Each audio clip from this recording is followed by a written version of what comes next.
So ayan no, malapit na maubos yung isang higanting kalderong sabaw. Dahil ngayon ay araw ng Biyernes, mahaba ang pila, napakaraming kumakain dahil ngayon ay araw ng Quiapo. Pag hindi ba araw ng Quiapo, may pila din? Mayroon din kahit regular na araw lang, nauubos din ang mga kawa-kawa at saka higanting kalderong sabaw na ito. Kahit hindi araw ng Biyernes. Pag araw ng Biyernes tulad ngayon, nakailang kaldero ka na kuya ng sabaw na ito na higanting kaldero? 10 pataas ba? Ito. So ito pala no. Ito may bakantina, may mga bakantina diyan oh. So ito baldi-baldi mga nakahandang mga sabaw at saka mga lutong sutanghon.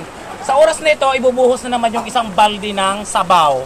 Ayan no, sa mga nagsasabi na kung ano-ano mga kaikikan na mga ikinukomment nyo sa mga post ko, malinis po yung balde. Ayan po, ibubuhos na ang isang baldi ng sabaw. Ayan, ibinuhos na. Ayan o, kumukulo. Ayan o, ganito dito no, baldi-baldi ang sabaw. Hindi tabo-tabo, hindi sandok-sandok lang, kung hindi baldi-baldi. Ayan, nakita nyo naman o, ayan o. So ayan, baldi-baldi yung mga sabaw dito. Hindi lang tabo-tabo, hindi langgap-langgana, kung hindi baldi-baldi at saka napakalaki ng kaldero na yan.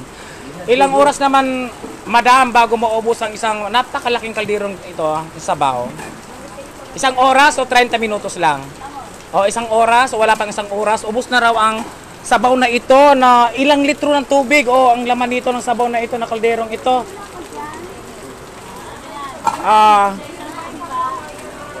Ilan? Ilang galon? Apat na. So apat na timba no?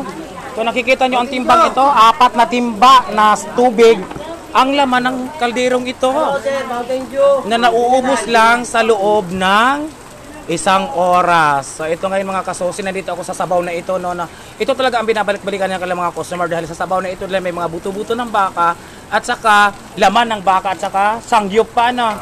Dahil ang toppings ng kanilang sutanghon ay sangyup. Ayan. So dito. Hindi ka ba magbubuhos ngayon ng sangyup? Nandito na. So nandito. Kung mapapansin nyo, yung sabaw ay mayroong taba. Ayan, ang sarap ng taba. Taba ba yan kuya? Bunmaro. Oh, bunmaro. Naku, masarap yung bunmaro. Yung kanilang sabaw may bunmaro pa. O yung laman ng buto, no? Ayan. Ayan. Ha? Oo. Kasi mayroong mga customers na ayaw nila mapasali sa vlog. So, inire-respect ko na lang minsan. Ang kinukunan ko na lang ng video yung sabaw. Pero pag may sumigaw na customer na isali sila sa vlog, why not, di ba? Kayo ma'am, gusto nyo sumali? Ito, oh, sila baka ayaw nila. Yung iba crowd pa nga, tulad nila, naganda naman nila. I-vlog ko rin yung mga kumakain. Katunayan daw na talaga may kumakain dahil masarap yung mga paninda. Hello ma'am, hello, welcome to my vlog. So ito na, pinatunayan natin na talagang dinadayo ang tindahan na ito dahil yung mga kumakain hindi basta-basta, sa kutis pa lang, ayan o. Kumikinang. Ay, mayroon pa pala rito mga customers. Hello! Ayan o, ang daming customers. So dito, lahat ng sulok, mayroong customer dahil hindi nagkakasya sa kanilang dining area. Ito yung dining area, punong-puno na. So may pila hanggang dito, may tao. Ay, oo, ayun yung may-ari sa dulo, nagpapahinga, break time. So, ito na patunayan natin na ito talaga dinadayo ng mga customers, no? Dahil, ang gaganda ng mga customers. Ayan, hello, ma'am. Matanong ko lang, total na dito na naman kayo sa vlog. Sa dami-dami din nagtitinda ng mga, may sabaw na mga pagkain dito. Bakit dito kayo napadpad sa, tawag dito, nanay, ano ba tawag dito? Waway pansitan o pansitan ni Waway. Bakit dito napili yung kainan? Anong mayroon dito?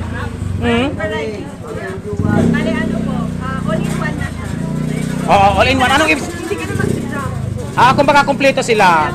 Kumbaga sa grocery, one-stop shop. So nandito na yung mga hinahanap nyo, may magkakakanin, may masarap na mga, may sabaw at saka mga kung ano-ano pa mga pagkain. Kumusta naman po ang lasa ng kinakain nyo ngayon? 100%. Anong kinain nyo ngayon, ma'am? Nakatikim na ba kayo ng sutanghon sa ibang lugar? Yes, from Pampanga po. Malapasasarap ang mga taga Pampanga magluto. So ano yan? Anong masasabi nyo sa lasa ng niluluto nilang pagkain dito? Approve sa mga Kapampangan ang lasa ng kanilang sutanghon. Sa sabaw, ma'am, ano masasabi nyo? Pag ilang beses nyo na kumain dito? First time po namin. First time, maire-recommend nyo ba ito sa pangkaramihan? Sa milyon-milyon na nanonood sa aking vlog, maire-recommend nyo ba ang sabaw na ito? Yes po, super. Kayo dito. Oh, ayan, so maire-recommend. Ay, shoutout sa mga taga Pampanga. Alam nyo ba, ang mga Kapampangan, maliban sa malilinis, magluto, masarap, kung ano-ano pa sila, masisilan kayo sa pagdating sa mga pagkain at kalinisan. Totoo ba? Oh, so, ay, ano masasabi nyo sa, ano masasabi nyo sa kapaligiran naman dito? Actually, malinis po, tsaka may upuan. Oo, may upuan. Ayan, oo. Maliban na sa masarap, malinis pa. Kumusta naman ang mga nagtatrabaho, mga friendly ba? Mga palaaway, ano? Yes po, nakatayo kami kanina, kuya. Sila talaga yung naghanap ng... Ay, mga friendly talaga pala. Ano, ayan. Entertain niya yan. Shout out daw, mga friendly daw kayo. Lalo na si Kuya Adoni, na lagi nagbabiral. Ayan, hi, hello po. Ano naman po kayo dito? Nagmamayari po ba kayo ng buong Quiapo? Ha? Maganda, tulad nila. Hindi, kayo po may-ari ng Quiapo. Ano ba? Ay, ano ba? Ako si Madam Muaway namin nagpapahinga na sila. Dahil napagod na rin. Ay, shout out, ma'am. Hello. Kayo po ang pinaka-boss dito. Kayo may-ari ng Quiapo. Ano ba? Ay. Joke lang po So ayan yung mga customer, nasasarapan sila. Maliban daw kasi sa mga friendly na nagtitinda, ay malinis, saka masarap ang mga pagkain. So number 1 na dapat yan inaano ng mga customers, saka ayan ang mga dumadayo. Saan galing pa sa malalayong lugar, ayan. Ito po ang Waway Pansitan. Ano nga bang street ito? Hidalgo.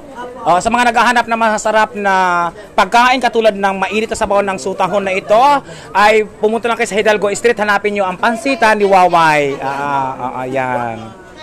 So, ngayon po ay araw ng Biyernes. Ito po ang sitwasyon ngayon dito. May pila, ang iba standing ovation na lang. Ano yon? Parang judge, no? So, ito nakaupo sila, sa banda rito nakaupo rin ang iba. So, marami ang customers. Ayan. Dinadayo talaga itong kainan na ito dahil sa kanilang sabaw na laging kumukulo. Aray ko. Sa ano pa ho ako? From Japan ko kagig. Ito, totoo.